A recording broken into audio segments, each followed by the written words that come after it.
आलिया भट्ट की कहानी किसी फिल्म से कम नहीं है। बचपन से ही वह सिनेमा की दुनिया से जुड़ी रहीं और जैसे ही वह शोहरत की सीढ़ियां चढ़ने लगीं, विवाद और आलोचना उनके चारों ओर मंडराने लगे। कभी उन्हें नेपोटिज्म का प्रतीक कहा गया, कभी उनकी जानकारी का मजाक उड़ाया गया, कभी निजी रिश्तों पर सवाल उठे, तो कभी फिल्मों के चुनाव पर कठोर टिप्पणी हुई। आलिया की जिंदगी एक ऐसे ड्रामे की तरह लगती है जिसमें इमोशन, एक्शन, संघर्ष और विवाद सब कुछ मौजूद है।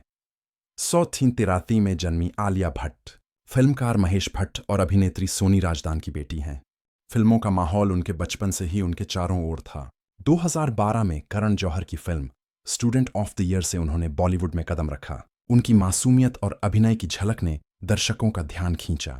लेकिन जितनी जल्दी उन्होंने पहचान बनाई, उतनी ही जल्दी यह सवाल भी उठने लगे कि उनकी सफलता उनकी मेहनत का परिणाम है या उनके पारिवारिक रिश्तों का। आलिया का सबसे बड़ा विवाद नेपोटिज्म से जुड़ा रहा। 2016 में कंगना रनौत और करण जौहर के बीच शुरू हुई नेपोटिज्म की बहस में आलिया का नाम बार बार लिया गया। कंगना का कहना था कि करण जौहर स्टार किड्स को बढ़ावा देते हैं और आलिया इसकी बड़ी मिसाल हैं। दर्शकों ने भी सोशल मीडिया पर उन्हें अक्सर प्रोडक्ट ऑफ नेपोटिज्म कहा। इस बहस का असर उनकी छवि पर साफ दिखने लगा और उनकी हर सफलता पर यह सवाल खड़ा होता रहा कि यह उनकी मेहनत का नतीजा है या उनके परिवार की वजह से मिला हुआ मौका। उनके करियर का सबसे चर्चित मजाक तब बना जब वह करण जौहर के शो कॉफी विद करण में आईं। उनसे सवाल पूछा गया कि भारत के राष्ट्रपति कौन हैं। आलिया ने जवाब दिया, प्रकाश झा। यह सुनकर सभी हैरान रह गए क्योंकि प्रकाश झा एक फिल्म निर्देशक हैं। इस जवाब ने सोशल मीडिया पर उन्हें अनपढ़ और बेवकूफ जैसे तंजों का निशाना बना दिया।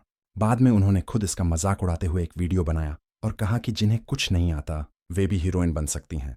इस घटना ने जहां एक ओर उन्हें शर्मिंदगी दी, वहीं दूसरी ओर उनकी पहचान और भी बढ़ गई क्योंकि लोग उन्हें मीम क्वीन की तरह याद करने लगे। 2020 में सुशांत सिंह राजपूत की अचानक मौत ने बॉलीवुड को हिला दिया। उनके चाहने वालों ने आरोप लगाया कि नेपोटिज्म और लॉबी कल्चर ने सुशांत को दबाव में लाया। इस बहस का निशाना आलिया भट्ट भी बनी। सोशल मीडिया पर बॉयकॉट एलिया भट्ट और बॉयकॉट बॉलीवुड जैसे ट्रेंड चले। ठीक उसी समय उनकी फिल्म सड़क 2 रिलीज हुई, जिसे दर्शकों ने जमकर ट्रोल किया। इस फिल्म का ट्रेलर यूट्यूब पर सबसे ज्यादा डिसलाइक पाने वाला ट्रेलर बन गया और यह उनके करियर के लिए एक बड़ा झटका साबित हुआ। आलिया की निजी जिंदगी भी हमेशा चर्चा में रही। सिद्धार्थ मल्होत्रा के साथ उनका रिश्ता और फिर ब्रेकअप मीडिया की सुर्खियों में रहा। इसके बाद रणबीर कपूर के साथ उनका रिश्ता और शादी ने भी उन्हें लगातार चर्चा में बनाए रखा। कुछ लोगों ने इसे पावर कपल कहा तो कुछ ने इसे पब्लिसिटी स्टंट करार दिया। यहां तक कि यह आरोप भी लगाए गए कि आलिया ने रणबीर की शोहरत और परिवार की ताकत का अपने फायदे के लिए इस्तेमाल किया। उनकी अभिनय क्षमता पर भी कई बार सवाल उठे।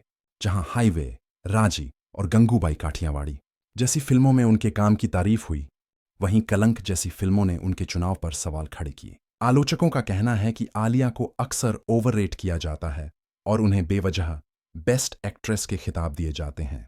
कई मौकों पर आलिया को इस बात पर भी ट्रोल किया गया कि वह राजनीतिक और सामाजिक मुद्दों पर खुलकर राय नहीं देती। सुशांत सिंह राजपूत केस के दौरान उनकी चुप्पी को कायरता कहा गया। आलोचकों का मानना है कि आलिया सिर्फ सेफ गेम खेलती है और कभी संवेदनशील मुद्दों पर सामने नहीं आती। मीडिया ने उनके हर विवाद को बढ़ा चढ़ाकर दिखाया। उनके हर बयान को सुर्खियां बनाया गया। सोशल मीडिया पर उनके खिलाफ मीम्स और ट्रोल्स की बाढ़ आ गई। लेकिन दिलचस्प बात यह रही कि जितना उनका मजाक बना, उनकी लोकप्रियता उतनी ही बढ़ी। आलिया ने अधिकतर विवादों पर चुप्पी साधी। जब भी उन्होंने जवाब दिया तो हल्के फुल्के अंदाज में दिया। कॉफी विद करण वाले किस्से के बाद उनका खुद पर हंसना लोगों को पसंद आया। नेपोटिज्म के आरोप पर उन्होंने कहा कि मौके उन्हें मिल सकते हैं, लेकिन काम उनकी मेहनत ही तय करती है। यही रवैया उन्हें कई विवादों से बाहर निकाल देता है। विवादों के बावजूद आलिया भट्ट ने लगातार बड़ी सफलताएं हासिल कीं। गंगूबाई काठियावाड़ी जैसी फिल्म ने उन्हें नेशनल अवार्ड दिलाया। रणबीर कपूर से शादी और बेटी राहा के जन्म ने उनकी निजी जिंदगी को खुशहाल मोड़ दिया। नेटफ्लिक्स और हॉलीवुड प्रोजेक्ट्स तक पहुंच ने उनके करियर को अंतर्राष्ट्रीय स्तर पर और मजबूत किया। आलिया भट्ट की कहानी यह सिखाती है कि शोहरत के साथ विवाद आना तय है। कभी उन्हें नेपोटिज्म प्रोडक्ट कहा गया, कभी बेवकूफ और कभी सुशांत केस की गुनहगार, लेकिन इन सब के बावजूद वह आगे बढ़ती रहीं और अपनी मेहनत से खुद को साबित करती रहीं। उनकी जिंदगी एक सबक है कि सफलता और विवाद साथ साथ चलते हैं और असली परीक्षा ये है कि इंसान उनसे कैसे निपटता है।